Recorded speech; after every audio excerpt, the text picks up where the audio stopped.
Bonjour Men, une émission qui se concentre sur l'actualité des immigrés et des communautés hautes dans le Maine. Nous voilà avec une nouvelle édition. Le mois de mars a une date si importante, c'est la Journée internationale de la femme. Parce que ça c'est ligne de notre qualité, de notre culture. C'est nous, mamans, qui prenons soin de la famille. Nous allons faire un tour dans la communauté des femmes immigrantes au Maine. Les couples et les familles immigrantes vivent des divorces qu'ils auraient pu éviter. Nous parlerons à une organisation à Westbrook qui conseille les couples. Et les coopératives sont de bons moyens de réunir les femmes qui, autrefois en Afrique, ne participaient pas activement dans les activités économiques. Nous avons le leader de la coopérative des femmes unies. Nous, les mamans, nous, les femmes aînées, nous voulons juste faire un effort de s'adapter à la culture américaine. Vous êtes les bienvenus dans cette émission sponsorisée par Men Humanity Council au micro Perfect. Alerte, alerte, alerte. De nombreux nouveaux meneurs se sont fait voler leur argent par des voleurs se faisant passer pour des avocats qualifiés en droit de l'immigration, pour des prêteurs hypothécaires et pour des préparateurs d'impôts. Ne laissez pas cela vous arriver. Si vous avez perdu de l'argent à la suite d'une escroquerie, veuillez nous contacter afin que nous puissions aider à la protéger d'autres personnes. www.amjambafrica.com. Vous pouvez toujours compter sur nous pour protéger votre identité si vous demandez l'anonymat. Les détails dans un instant.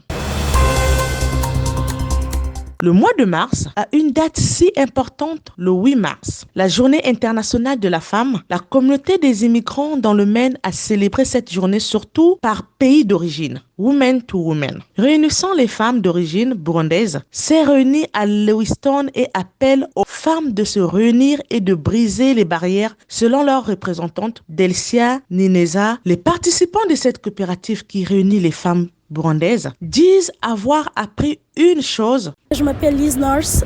J'ai eu l'honneur d'assister à des discours qui m'incitent à participer un peu plus que je faisais before.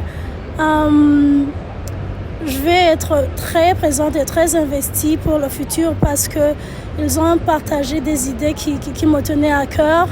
Et il y a des idées que je vais partager avec d'autres Burundaises ou d'autres communautés. J'ai des amies rwandaises, congolaises. Et il y a des opportunités que je veux personnellement être engagée dedans. Par exemple, il y a les volontariats, il y a les événements, organiser les événements, être dans l'organisation, c'est quelque chose qui va t'appuyer dans la position de leadership et c'est très intéressant dans ce pays avoir the knowledge of leadership. Donc je vais m'investir très très beaucoup avec ces dames qui ont les mêmes idées, les mêmes projets que moi. Même si je suis pas mariée ou j'ai pas d'enfant, mais c'est quelque chose qui me tient au cœur, que je veux être dans l'organisation dedans et partager avec elle. Cet événement était très intéressant. J'ai rencontré de nouveaux amis, des amis les amis qui étaient très familiers à moi, qu'on vit ensemble ici à Auburn. Mais il y avait des amis de Portland, de différents endroits ici à Maine. On a parlé de beaucoup de choses, on a partagé des idées, comment se soutenir les uns les autres, appuyer les projets. Le manque d'enseignement approfondi avant que les couples s'engagent serait l'une des raisons des divorces rampants dans la communauté des immigrants au Maine. Une nouvelle culture donnant trop d'indépendance à la femme est une chose que les couples doivent recadrer pour éviter les divorces, selon Madeleine, qui est la fondatrice de Eutrapelia, une organisation conseillant les couples et les familles sur le mariage. Je m'appelle Madeleine Lupungu Kasongo. Je suis cofondatrice avec M. Bertin de la communauté de couples migrants du Maine qui s'appelle Eutrapelia. C'est une organisation non-profit qui encadre le couple, le conseil et nous les coachons parce que nous avons remarqué qu'il y avait plusieurs séparations et plusieurs problèmes concernant le couple, des divorces, mais aussi nous avons remarqué que leur mode de vie n'allait pas avec la culture américaine ou les cultures américaines. C'est-à-dire que les gens ne veulent pas changer les us et coutumes qu'ils ont acquis. Le couple, du moins, j'ai dit, parce que quand on dit couple, c'est la famille aussi. Donc, quand nous encadrons le couple qui vivent en mariage et ceux qui ne vivent pas en mariage. Nous encadrons aussi les veuves, leurs enfants et nous encadrons aussi les jeunes. Wow. Mais voilà. Mais nous avons remarqué qu'il y a eu beaucoup de mariages. Donc la petite histoire, les communautés se sont plaintes. Donc c'était comme un cri d'alarme pour dire les gens se marient, mais il y a trop de divorces et de séparations juste après quelques mois. Vous pouvez remarquer peut-être même un mois, même 2 semaines après, les gens qui se sont mariés ici, et 2 semaines après, ils se séparent. Alors nous nous sommes dit, normalement c'est un travail de suivi qui devait se faire par les églises qui les marient, mais nous avons remarqué que ce n'était pas fait, on n'avait pas approfondi cette culture-là de pouvoir suivre le couple, comme on le dit, après le mariage. Alors, nous nous sommes dit, nous allons créer quand même une organisation que nous allons suivre ces couples, nous allons suivre les familles et leurs enfants pour pouvoir les accompagner ou quoi? Oui, les accompagner, oui, et protéger les valeurs familiales. Voilà. Comment est-ce que je suis en train de voir quand vous avez commencé ce coaching ou une organisation, quels sont les premiers enregistrés? Comment c'était au premier mois? Au premier mois, c'était un peu difficile, mais après, nous avons pu quand même travailler d'une manière, parce que vous savez, c'est un travail qui doit se faire dans le respect mutuel et la confidentialité, parce que ce sont des problèmes tout à fait privés. Ah oui. Mais nous nous sommes dit, notre travail s'arrête là où la justice commence. Parce que vous voyez, c'est un problème qui peut être aussi un problème de justice.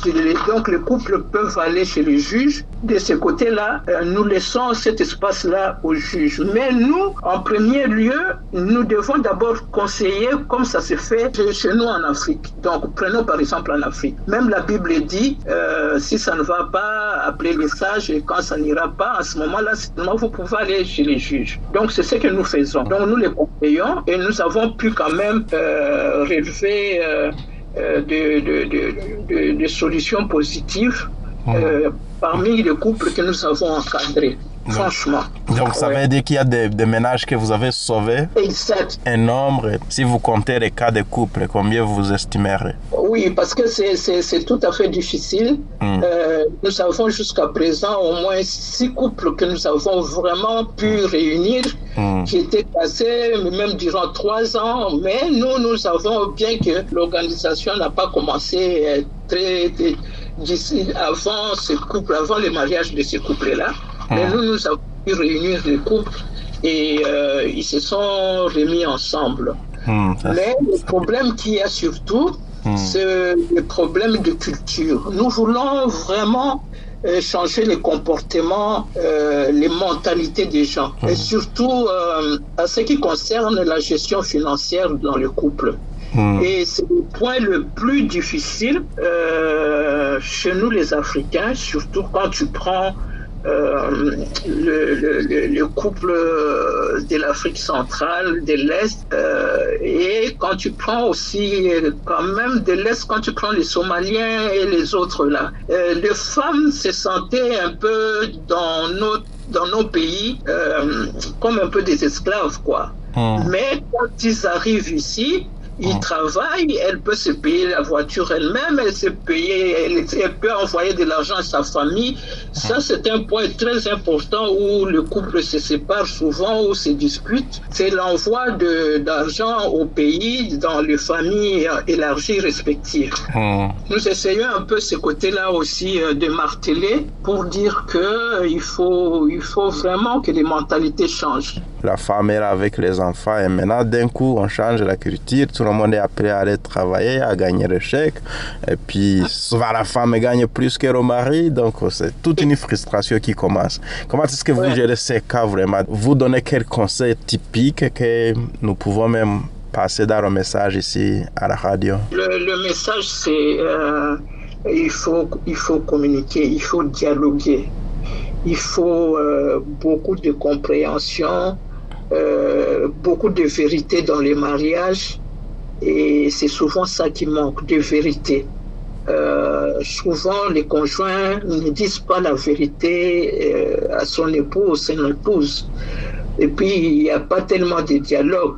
Bon, les hommes, pour eux, quand il à un certain moment revient aux cultures américaines pour dire nous devons partager les budgets, il y a de ces femmes-là, nous connaissons des problèmes qui surgissent, qui disent non, surtout du côté de l'Afrique centrale, qui disent non, c'est toi l'homme, c'est toi qui dois prendre en charge beaucoup de choses, et moi c'est mon argent et tout et tout.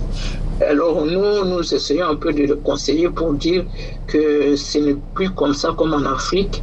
Quand tu es une femme, tu dois aussi participer au ménage, aux dépenses de ménage et tout. Et puis, beaucoup de dialogue. Car il y a un couple qui n'absorbe pas les conseils.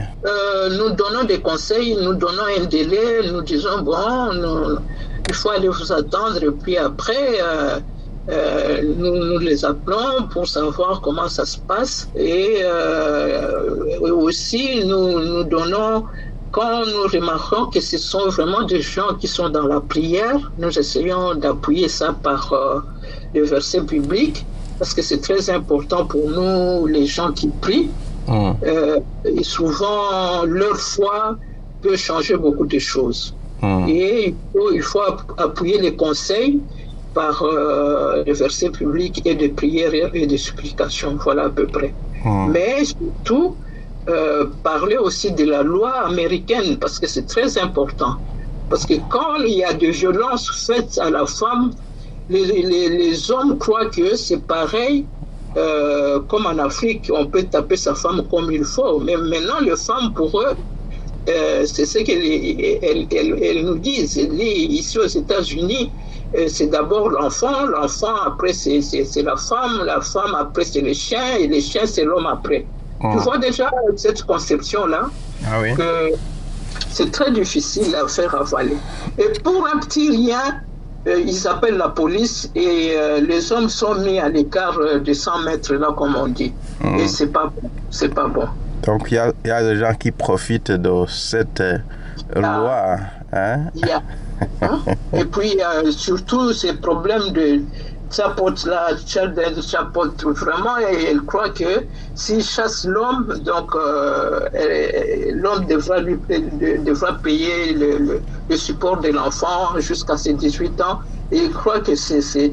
Moi, je leur dis, alors ne vous mariez pas, parce que si vous résistez, votre vision est dans l'argent, dans les mariages, ça ne sert à rien de se marier. Restez célibataire. Là, au moins, vous êtes libre, vous pouvez faire ce que vous voulez. The Principal Sex Conference. Il s'agit d'une conférence sur les coopératives qui aura lieu le 6 avril à l'Université du Maine à Augusta. Bonjour Maine enquête dans la communauté des immigrants pour savoir comment ils s'intègrent dans les coopératives. La présidente Baby Masaka de Femmes Unies, une coopérative de femmes originaires de la République démocratique du Congo, est notre invitée. Mon nom c'est Baby Masaka. Je suis l'une de Femmes Unies LLC, qui est une branche coopérative. Merci beaucoup. Femmes Unies, c'est quoi cette association? C'est une organisation de femmes africaines, précisément les Congolaises. On s'était dit avec beaucoup de défis qu'on a, nous les femmes congolaises, avec comment s'intégrer et tout, on s'était décidé entre nos femmes de s'unir autour d'une table et parler de nos femmes et avoir un nom qui pourra nous accompagner tout au long de notre processus. C'est de là qu'on a commencé. On a pris cette dénomination de Femmes Unies, qui fait dire seulement que les femmes qui s'unissent ensemble pour un objectif quelconque. C'est ça, les Femmes Unies. Wow. Alors, partout dans l'objectif, c'est quoi? Vous faites quoi? Vous êtes unis pour faire quoi? Qu'est-ce que vous avez fait? Donc, faites-nous un parcours dans vos activités quotidiennes. Le parcours dans nos activités quotidiennes est en nous réunissant pour avoir cette dénomination de Femmes Unies. On s'était dit, on a beaucoup de défis devant nous. Notre premier objectif était que la femme se développe, un développement durable en elle, au sein de la communauté congolaise en particulier, mais en général, communauté africaine, en toute catégorie. Qu'on se développe financièrement, qu'on se développe moralement, qu'on se développe mentalement, qu'on se développe au niveau de la famille, qu'il y ait un développement au niveau de la famille aussi. C'était vraiment notre objectif. Le premier objectif, c'était ça. Et maintenant, depuis là que vous êtes unis, depuis là que vous travaillez sur ces objectifs, maintenant vous avez fondé une boutique ou bien un commerce. Peux-tu nous parler sur cela? Pour avancer financièrement, on s'était dit, on peut se cotiser $1, $2, ça ne va pas nous amener loin. Et si on se mettait autour d'un table et parlait un peu de business, ça va nous amener quelque part. On s'était encore réunis pour une fois. Hormis les sujets de chaque jour, on avait mis sur la table le sujet des business. On s'est dit, on peut faire un business. Le type de business que nous pouvons faire, on avait deux options de faire le business. Et ça dépendait aussi de moyens. On avait pris les premières options, dont nous avons déjà réalisé le business en question. Ça y est déjà vie. Et ça évolue, je peux dire qu'il y a déjà une année qu'on a sur cette business-là.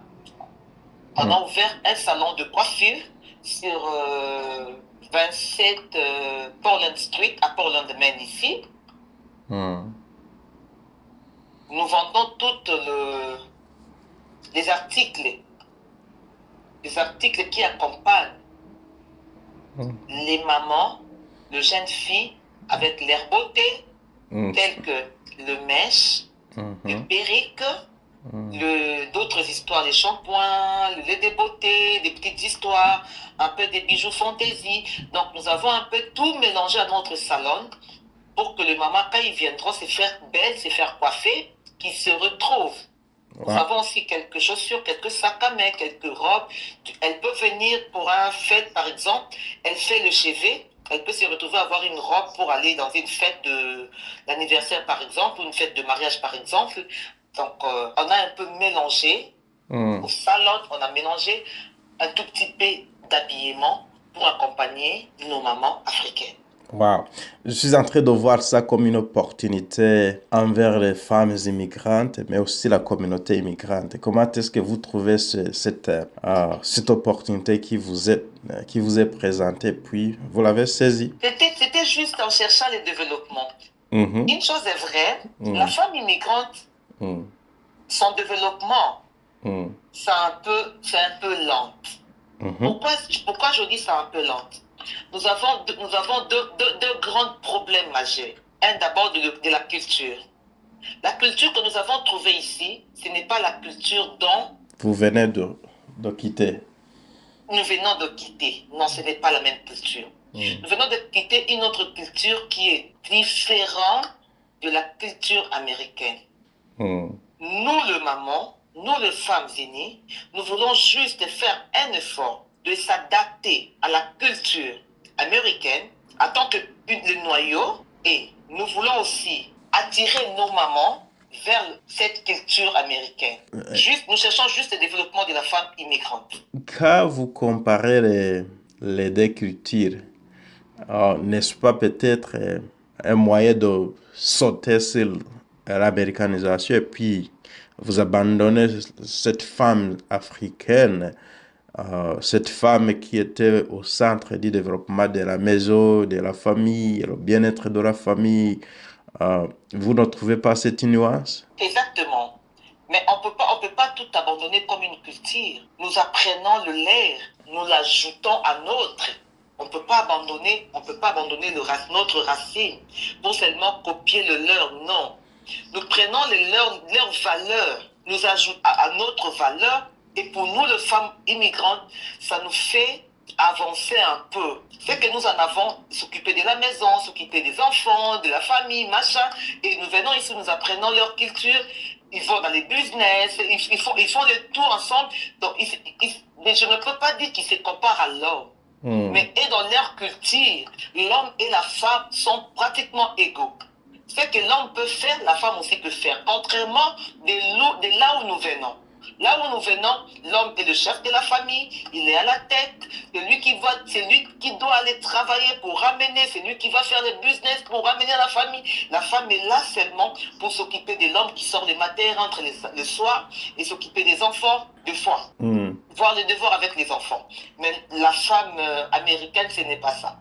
Il sort le matin comme l'homme sort. Et c'est cette culture-là, nous voulons ajouter à notre culture, à nos valeurs. Certainement, vous vous débattez entre vous comment ça se passe à la maison. Donc, c'est pas une histoire facile pour les maris d'accueillir ou bien de concevoir la culture américaine vis-à-vis des femmes. Comment est-ce que vous vous donnez des conseils afin que vos ménages continuent à survivre? Donc, il y a des familles qui sont déjà, juste parce qu'ils sont en Amérique, ils ont commencé à tout noyer, quoi. Comment est-ce que vous vous donnez des conseils quand vous faites des conversations entre vous comme famille afin que vos ménages survivent à l'américanisation?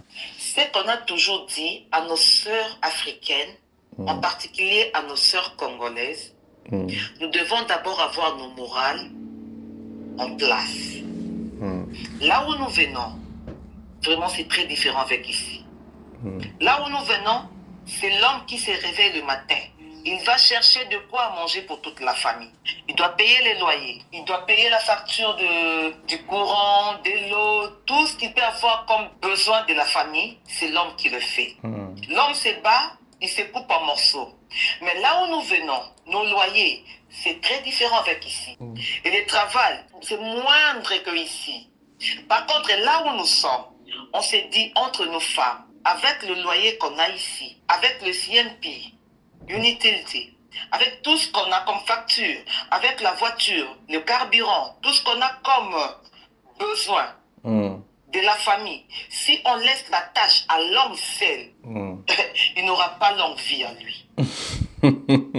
Parce qu'il part là où il gagne $20 par heure ou $15 par heure. Et lui seul, il ne peut rien faire. Vous deux, vous pouvez faire quelque chose. On a toujours dit aux mamans, faites un plat entre toi et ton homme. Vous avez 4 enfants. À la maison, vous devez manger. À la maison, il faut arranger la maison. À la maison, il faut l'un de vous s'occupe des enfants. Comme l'un de vous ne peut pas faire tout seul, partageons les temps. On a 24 heures. Le mari doit aller au travail pour 8 heures ou pour 10 heures ou pour 12 heures. Peu importe l'heure qu'il va aller au travail. Toi aussi de même. Si lui il va pour 8 heures, toi tu peux aller pour 8 heures aussi. Si lui il va pour 12 heures, toi tu restes pour 8 heures. Si lui il va pour 10 heures, si toi tu vas pour 12 heures, prenons les temps. Qui va accompagner les enfants à l'école? Ils vont aller prendre les enfants. Comme les hommes ne savent pas trop aller à la cuisine pour préparer. Toi maman, tu as l'obligation de nourrir ta famille. Prends ton temps ou soit.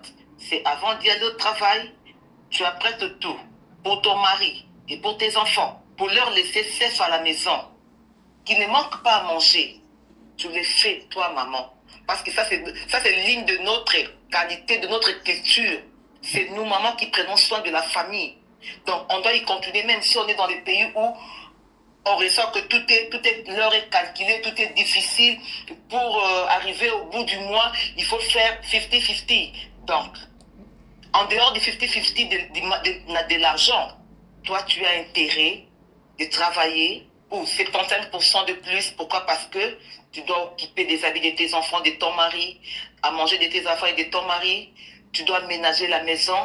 Tu dois faire le ménage chez toi à la maison. Tu dois tout arranger pour que l'extérieur te voie, des gens qui vivent dans une société normale. En dehors de tout ce qu'on peut avoir comme difficulté de la langue, comme difficulté d'adaptation, de s'intégrer. Mais nous voulons garder cette culture-là d'abord à la maison, que la femme s'occupe de la maison, en dehors d'aller chercher de l'argent pour compléter l'argent de son mari, pour faire face à tout ce qu'on a besoin. Yes, il faut seulement se compléter. Tel que moi, je donne seulement mon exemple. Je suis avec mon mari. Nous habitons à Brunswick. Notre parcelle est vaste. Quand il y a les snows, on n'appelle pas les trucks pour venir nous enlever ça. On est là.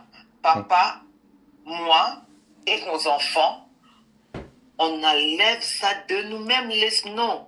Moi, je ne veux pas attendre seulement que mon mari aille faire ça. Non, il va se fatiguer. J'aurai besoin de lui aussi. Oui, tu as besoin. Et s'il se fatigue, et comment j'aurai besoin de lui? Comment il peut être à mes côtés? Donc, on doit faire le travail à moitié-moitié pour que chacun de nous garde son énergie. C'est juste ça. Et voilà, nous sommes à la fin de cette émission et nous vous remercions sincèrement de nous avoir prêté votre oreille attentive. Avez-vous une histoire pertinente dans la communauté? Appelez-nous ou envoyez un message à amjamboafrica@gmail.com. Parfait au micro, je vous invite à la prochaine émission. Prenez soin de vous. Ciao!